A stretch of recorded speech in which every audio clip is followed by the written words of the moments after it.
Comrades.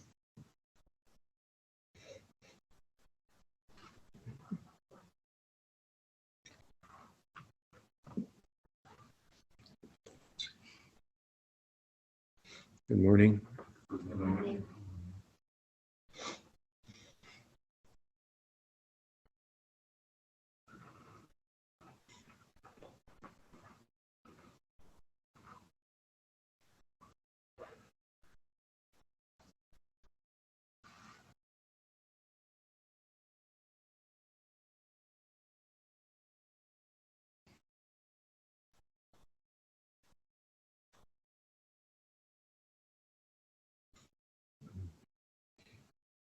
Maybe some of you have heard the term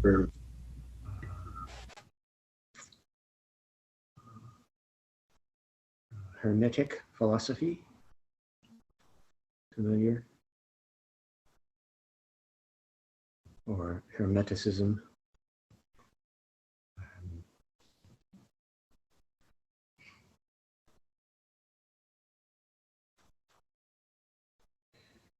Technically, it refers to a particular collection of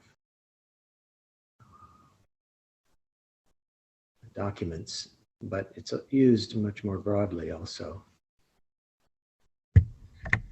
And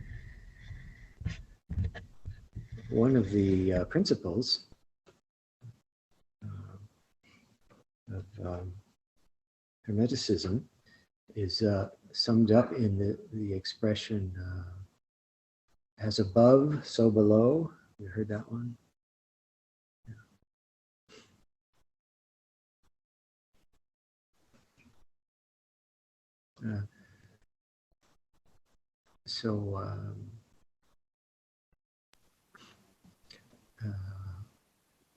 That's the same notion that is expressed in the statement that the human is the image and likeness of the divine.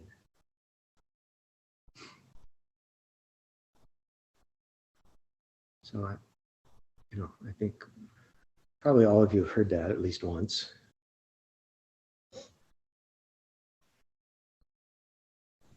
And in the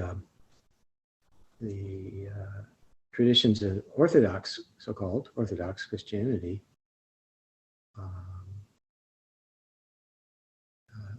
they're fond of one of the early Christian theologians who said God became man, or became human, so that humans can become God.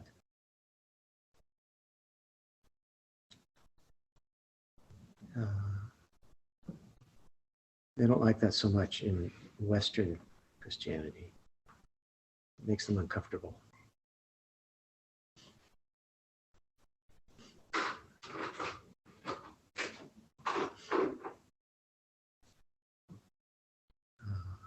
But so-called Orthodox Christianity has a much, you might say, a more mystical outlook. So they don't mind saying stuff like that. But in the traditions of Hermetic philosophy, they say there's another level. So there's as above, so below. But deeper initiations reveals that there's another expression, which is as below, so above.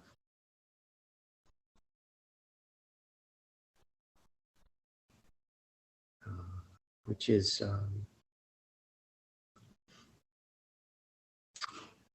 that's considerably more daring, if you like, and radical, to suggest that something about as we are is reflected above in the divine realm, not just the other way around.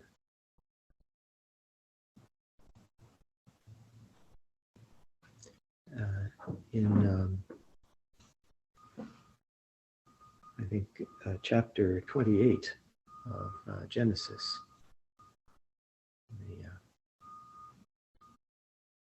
the Christian Bible, or the Tanakh, the Hebrew collection of scriptures, there's an expression that people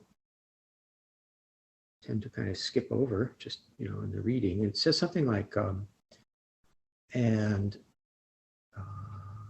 usually the translation is, and the Lord was standing by Jacob. But if you look at the Hebrew, it turns out that that's not quite accurate. And there are other meanings of that verb, which I won't try to duplicate. But the verb also has maybe even more significant meanings. For instance, it actually can mean was leaning on.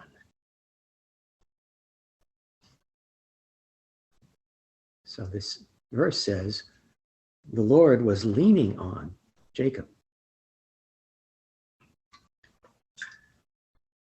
And the sense of it is, was depending on Jacob. So not only was the Lord kind of, strengthening Jacob, Jacob was strengthening the Lord. And this reflects that back and forth,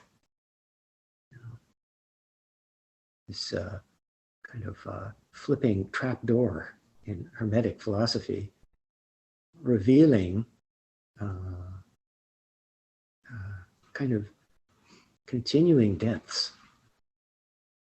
of our life and our experience that mostly we forget about.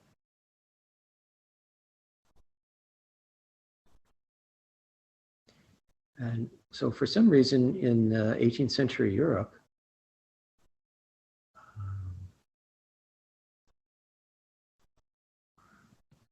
I don't know why, Jewish communities started picking up on this stuff.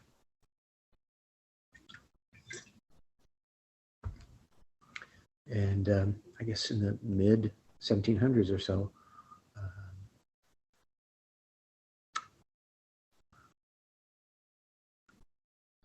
have you heard of the Baal Shem Tov? You know that name? That's actually it's not a name, it's a more like a nickname. And I forget the gentleman's actual name, but anyway, he was the kind of the originator of what came to be called Hasidism.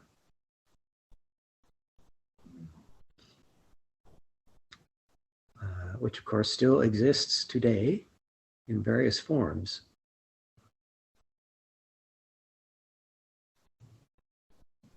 And his disciple was another guy whose name I don't think I remember, but whose nickname, he was known as the Maggid of Mezerich. And he died in like 1772 or something like that. And he, as the Baal Shem Tov's disciple, he took a lot of those teachings and elaborated on them in a very eloquent way. And as you may know, in Hasidism, there's a lot of emphasis on inner experience.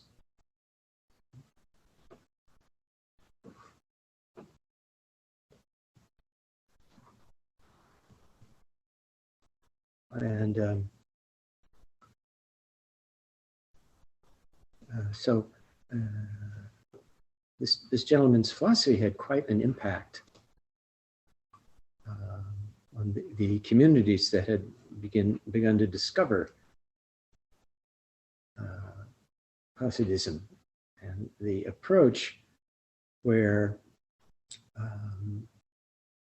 the observance of the Jewish law was not purely, to check the boxes.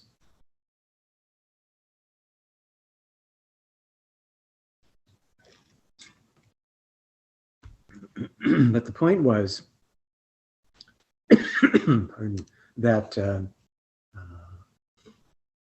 living in a certain way has an impact on one's inner life. And I would imagine all of you, all of us here today would agree with that, would have seen that for ourselves.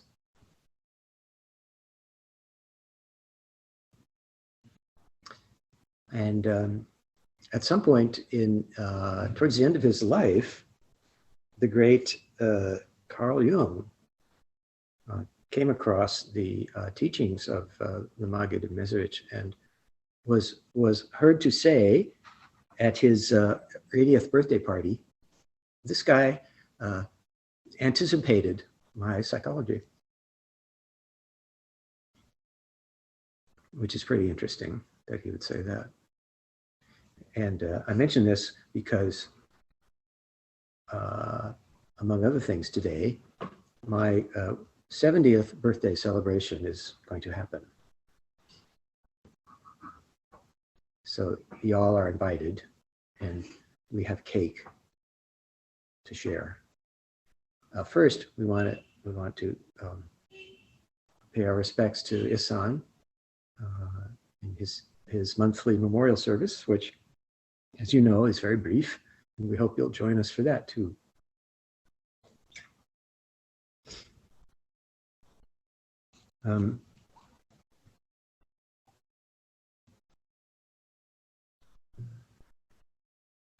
Anyway, this teaching that something about the human person reflects up in the divine, not just the other way around, is kind of compelling. And if you look into it, you might find, as I did, echoes of our own teaching. For instance, in Buddha's, Dogen Zenji's, or if you like, Buddha's essay, Only a Buddha and a Buddha. In that essay, Dogen takes a famous quote from the Lotus Sutra and elaborates on it in his inimitable style. And the Lotus Sutra says, only a Buddha and a Buddha exhaust the manifold aspects of reality.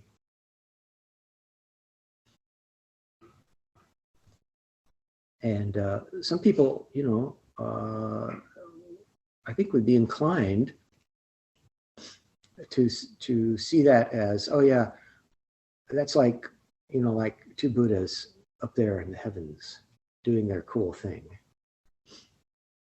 Well, down here, we're just, we're still struggling in the mud. But that's not what that means.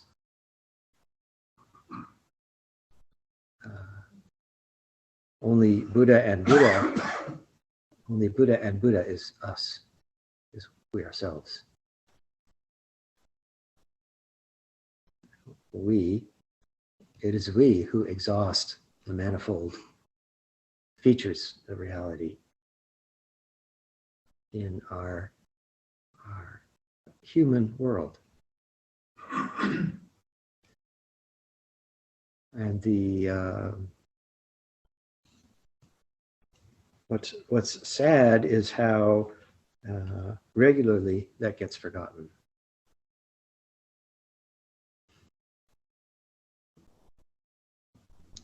In our modern culture, if you like, it's difficult to see how people arrange their lives so that they are reminded of only Buddha and a Buddha, or as below, so above.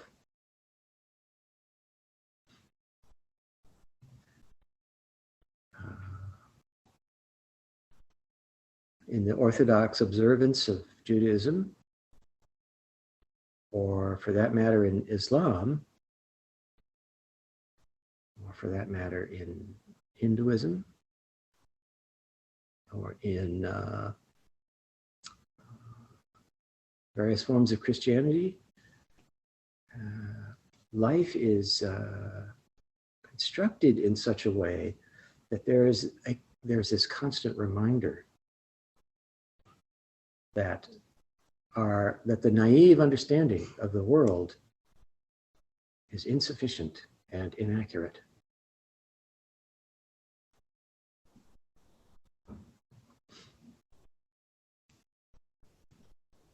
And even the forms of, if you like, Abrahamic religion that rely very heavily on our dependence upon the divine are stopping short of the actual richness of the teaching of Christianity, which is, you know, the divine is leaning on us too. And that means how we live makes a tremendous difference.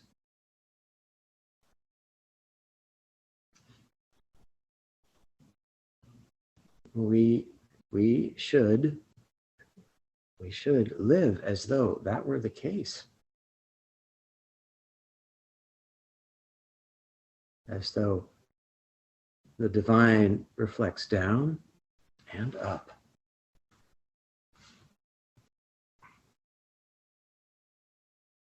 And most of us need to, or I don't know about most of us, but I need to arrange my life in such a way that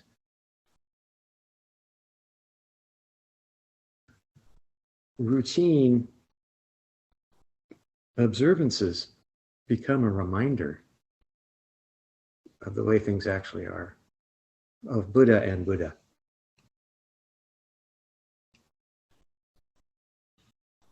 That Buddha and Buddha is not simply a model of, you know, divine goings-on off in the Western paradise, but is a model of our conversations, a model of human interaction. And what a tremendous difference it would make to remember that and act that way.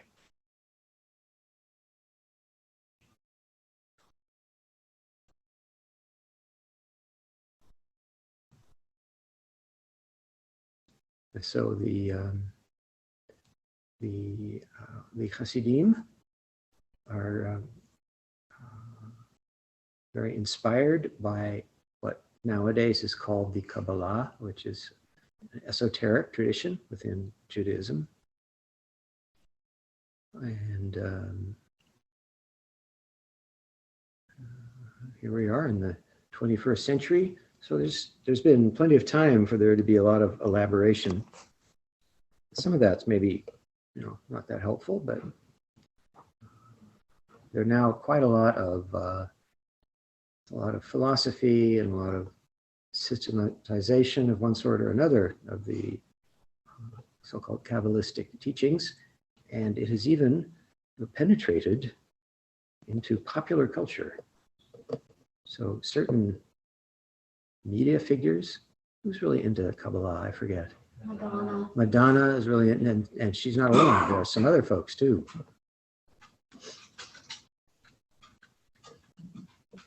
And you know, that's okay. It's a question how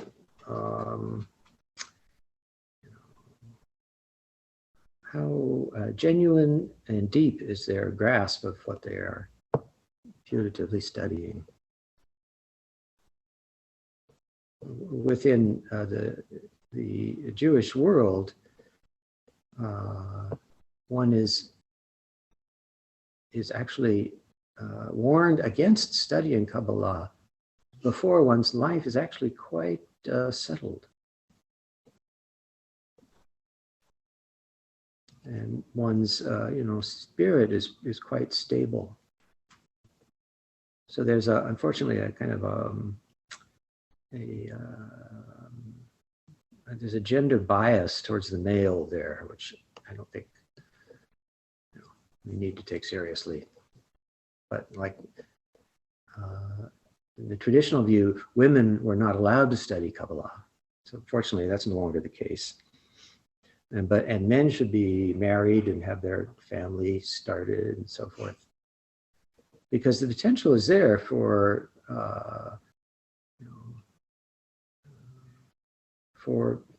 people to be affected by these teachings in a way that's not that helpful. So hence the emphasis on a degree of stability in one's life before one starts to study the meaning of, what does it mean that God leans on us, depends on us? What could that possibly be?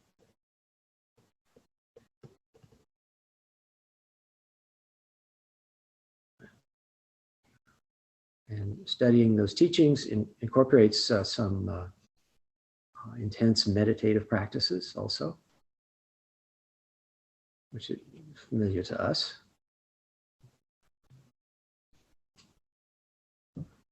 So this is just one more example of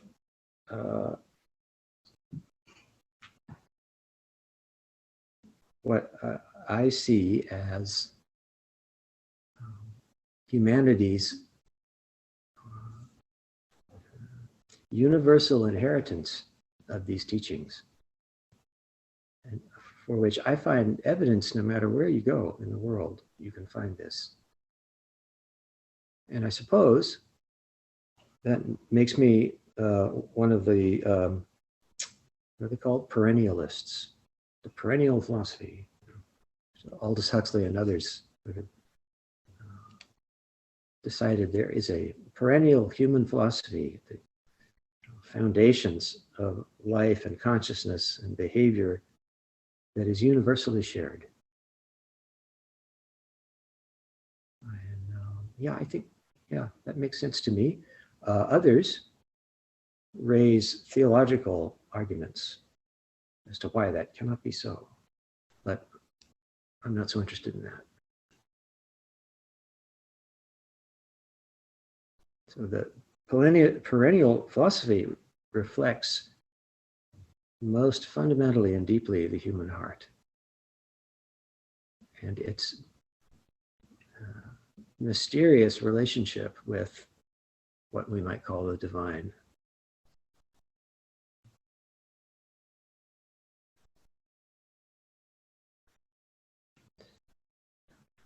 Which is amply present in our so-called ordinary world.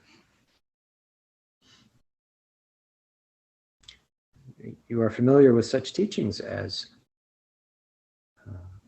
form is not other than emptiness, emptiness not other than form.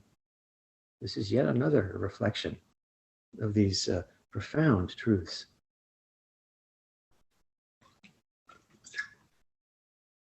And to live in such a way that reflects the power of those truths is transformative.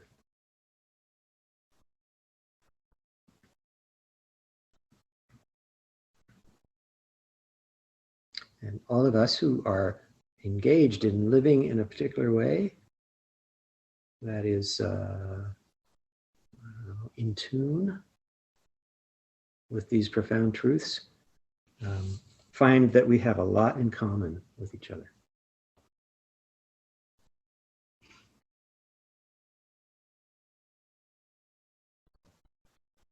So I don't know,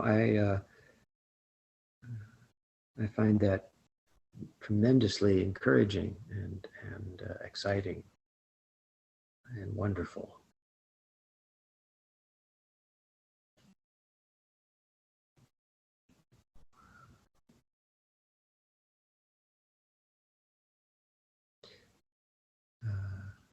You probably heard that the great Buddhist scholar and translator, Thomas Clearly, passed away recently. And he also was of this opinion. And this led to his wide-ranging interests and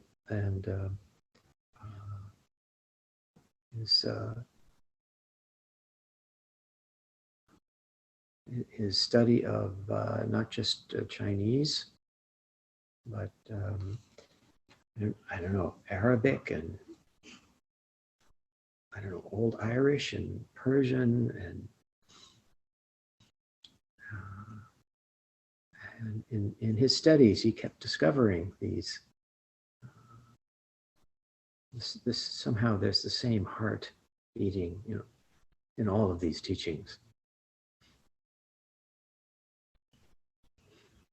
So we wish him well on his journey.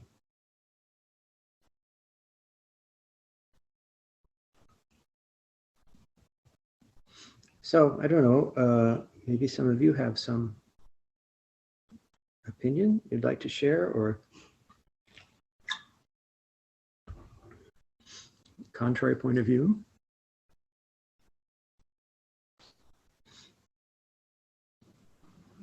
Yes.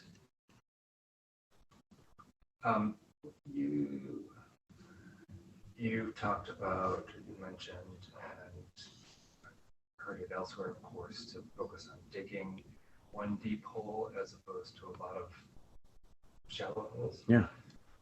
And as a perennialist, which I feel, as a perennialist, referring to you as a perennialist, but I'm saying I also feel that is or feel an affinity for that. Mm-hmm. What would you say about that pull to step away from your deepening hole to follow the lure of following the other? Do you know what I'm saying? Mm-hmm. Well,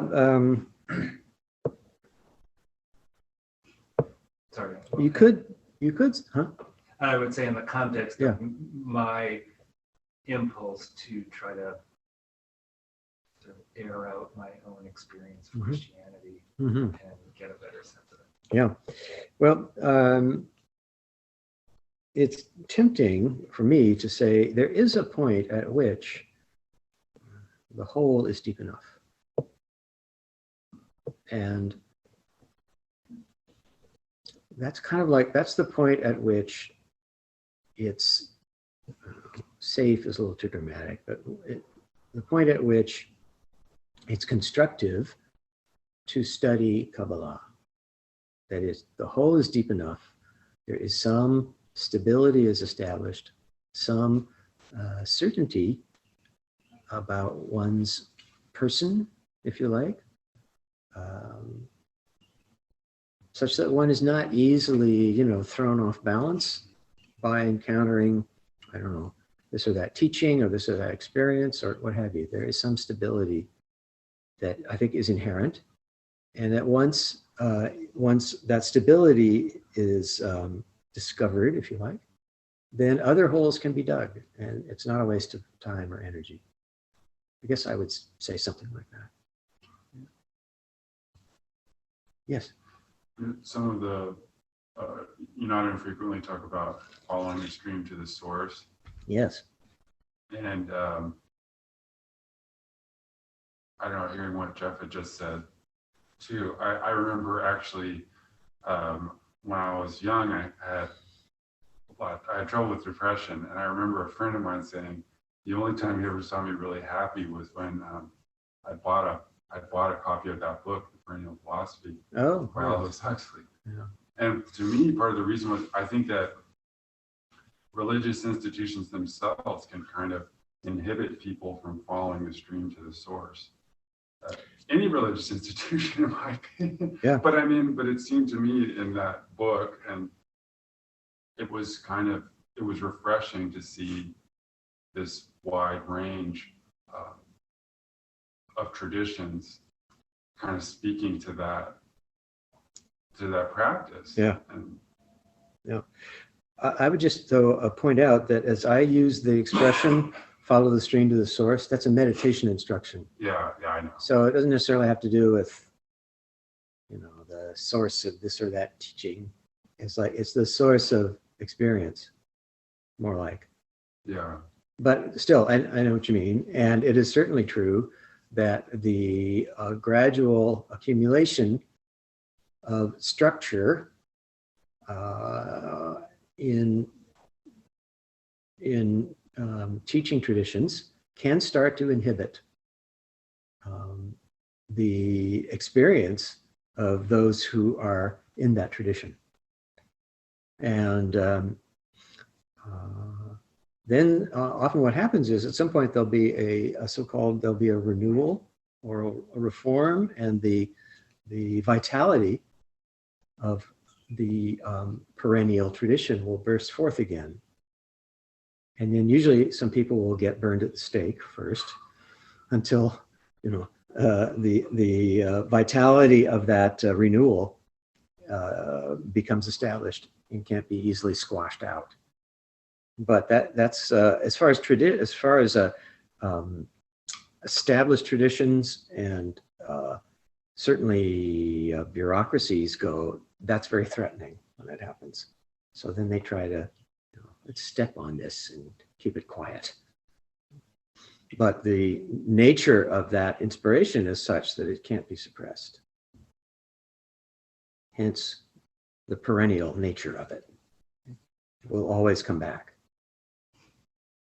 Or that's what I would say anyway. That's how it looks to me.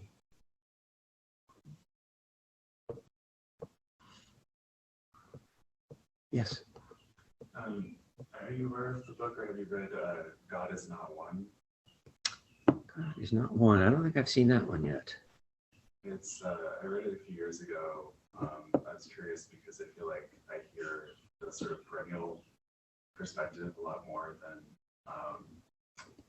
another one, which the argument of the book makes is that religions are actually very different and they don't have the same source. Yes. I have heard that. And it was interesting. I mean, the way that he approaches it is describing the problems of existence that religions identify, and then the solutions they put forth, Mm-hmm. and how different they are between religions. Mm-hmm. And this, I mean, kind of compelling to read that. But What background does this person have? I'm just curious. Do you know? I think this is a comparative religions Uh-huh. professor. I don't really remember. But Yeah, sounds like it. yeah. But Well, from the theological point of view, that's very true, yeah. but not from the experiential point of view. Yeah. And this is what gets harder and harder for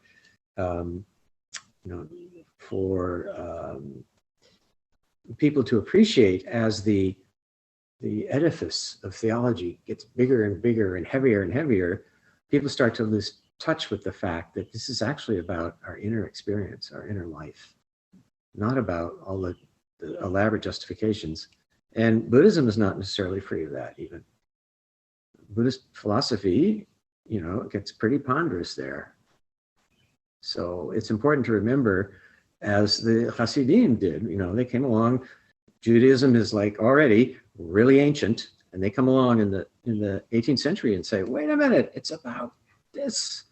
So they dance around, it's like, and maybe that's the way to do it. I don't know. But the notion that it's not about checking the boxes of the law, it's about what's happening here. And from that point of view, I cannot agree with the author of that book, whose perspective sounds rather academic, I say.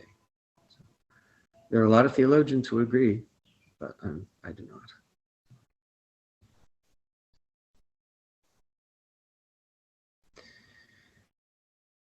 Well, we could have our little ceremony now and then some birthday cake if you like. And, there's a question. Hokai-san.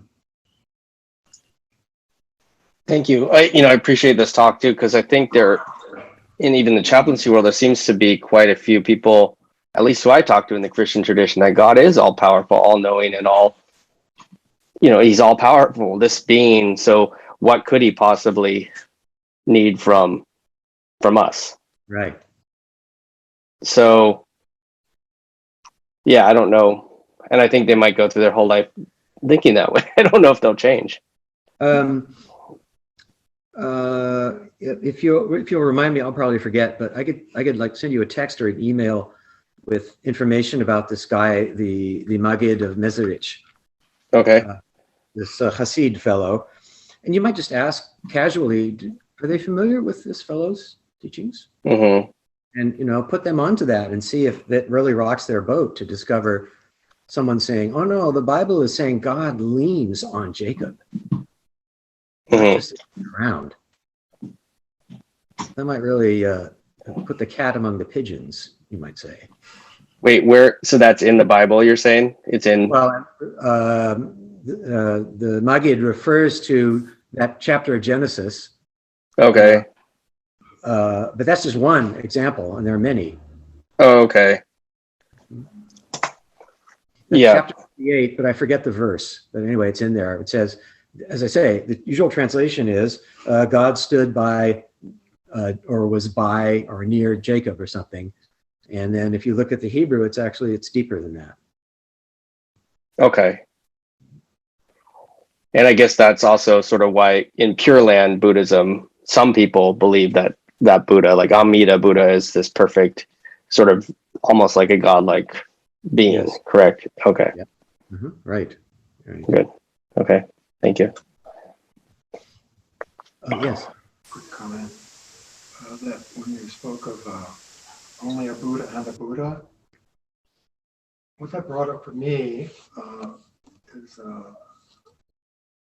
I'm reading currently the Tao of Physics. Mm. And anybody with even a passing knowledge of